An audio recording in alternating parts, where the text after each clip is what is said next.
The Palu family case refers to one of the most chilling and controversial events in recent Turkish history, a story that raised significant public outcry and became a widely discussed issue across the country.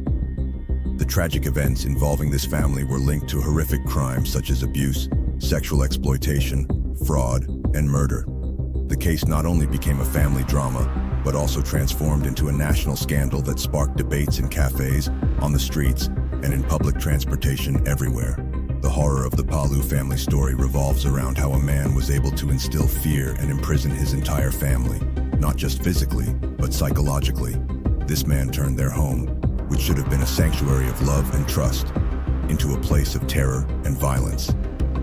The key questions include how a mother could remain silent while her own daughter was subjected to such cruelty, and how one person could betray their family in the most unimaginable way. The disappearance of Melike and the trauma she endured was particularly devastating, as it illustrated how a child's safe environment could be turned into a center of fear and abuse. The Palu family case was not just a personal tragedy, but also a scandal that profoundly impacted society, changing the national discourse. This event is a dark and horrifying story that challenges the limits of human comprehension. It is a deep tragedy that remains etched in the collective memory, highlighting the toxic relationships and violence that tore apart a family and shook the conscience of the public. Let's take a closer look at this family.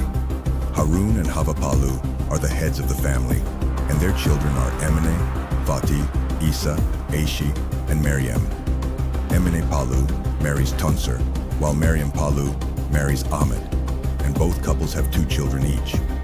Tuncer introduces himself to the entire family as a religious leader, a hoka, imam, and over time, he learns about the Palu family's properties, including Hava Palu's house or houses. It becomes clear that Tuncer's true intention is to gain control over the family's wealth and assets. Tuncer's plan to manipulate and gain access to the family's property becomes central to the unfolding tragedy. His deceitful behavior and ultimate goal of exploiting the family for financial gain contribute to the devastating series of events that occur within the Palu family. Slowly, Tuncer begins to lay the foundations of his sinister plan, spreading fear within the family by discussing curses and demons. He instills terror in the family members, manipulating them with these topics. However, Meryem's husband, Ahmet, does not believe Tuncer, and Harun Palu, the family patriarch, supports Ahmet. Unfortunately, the other members of the family are so affected by these discussions that they have already fallen under Tuncer's influence. When Tuncer sees that his manipulation of Ahmet isn't working, he resorts to false accusations. He pulls Isa, one of the family members, into his scheme and claims that Ahmet forced his sisters into prostitution. Under threat and confusion, Isa, without question or investigation, kills Ahmet. Harun Palu, deeply saddened by his son's actions, takes responsibility for the murder and is imprisoned. This development serves Tuncer's interests even more, as one of the 2 people who had questioned him is now in prison, and the other is dead. Since Tuncer is the only one who knows the full truth, he can now control Isa Palu and make him do whatever he wants. Tuncer's manipulation and deceit have succeeded in turning the entire family against each other, leading to an unimaginable tragedy. The psychological control he exerts over Isa and his ability to exploit the family's fears puts him in a position where he can easily manipulate them for his own benefit. After experiencing severe trauma, Meryem and her daughter Melike search for a place to seek refuge, and a familiar person, Tuncer Ustael, emerges. Meryem and Melike move into Tuncer's house, unaware of the reasons behind what has happened to them and the dangers that lie ahead. From this point on, Tuncer becomes even more dangerous and cruel. Under Tuncer's manipulation and threats, Meryem and Melike endure serious mistreatment. However, due to the chaos and fear within the family, they are unable to share their struggles with anyone. According to some witnesses, Tuncer subjected Meryem to mistreatment by tying her to a tree in their yard and leaving her without food and water for an extended period. The exact details of the trauma Melike endured remain unclear, but it is believed that she was subjected to similar harsh treatment. Now that he has different threats, real or imagined, against each member of the family, the big plan comes into play.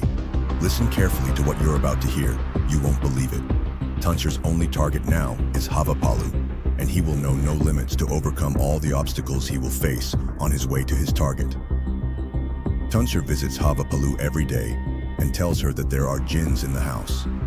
To scare her even more, he makes noises in the house at certain hours of the night and places amulets at certain points in the house and claims that the house is bewitched. Hava Palu was so scared that she left the house saying that she would never enter that house again. The plan is working like clockwork. Tuncer goes to Hava Palu and says, "They will ask you for blood money for Ahmet. The best thing is to put the houses on me so that no one can take them away from you." Hava Palu agrees out of fear.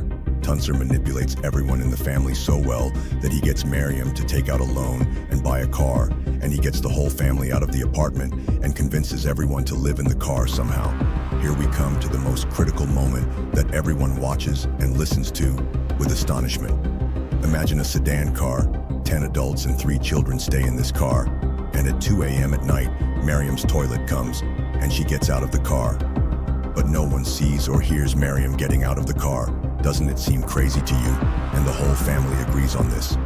In the morning, everyone wakes up and searches for Meryem and Melike, but there is no news. The case goes to the police, and the police make searches and investigations, but they cannot reach a result. This incident is recorded in the police records as an unsolved murder. Tuncer has achieved his goals. He has dispersed the family. Everyone believes in him to the end. Those who don't believe in him are in the grave or in prison.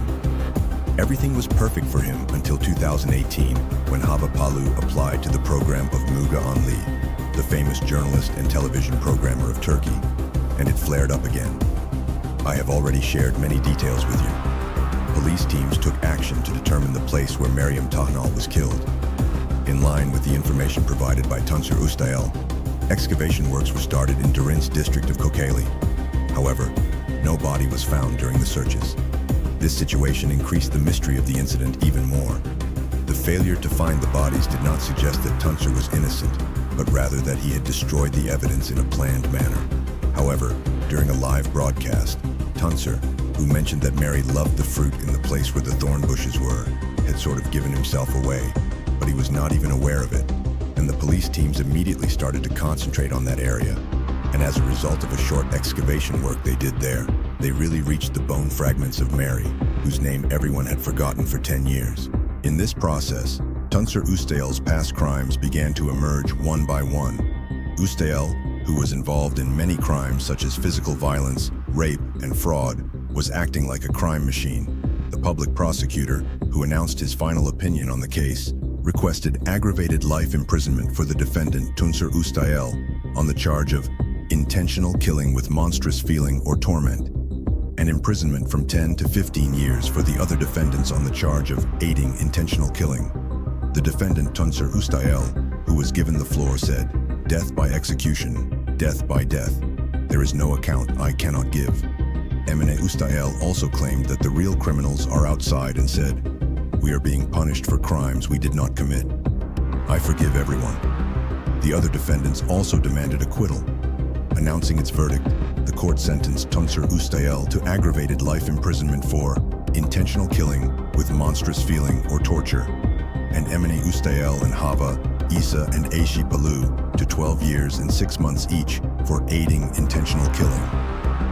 The court sentenced Fadi Palu to 8 years and 4 months in prison since he was under the age of 18 at the time of the crime, and ruled for the continuation of the detention of Tuncer Ustael and only a ban on leaving the country for the defendants without arrest, taking into account the duration of their detention. Today, 5 defendants have been acquitted, except Tuncer Ustael,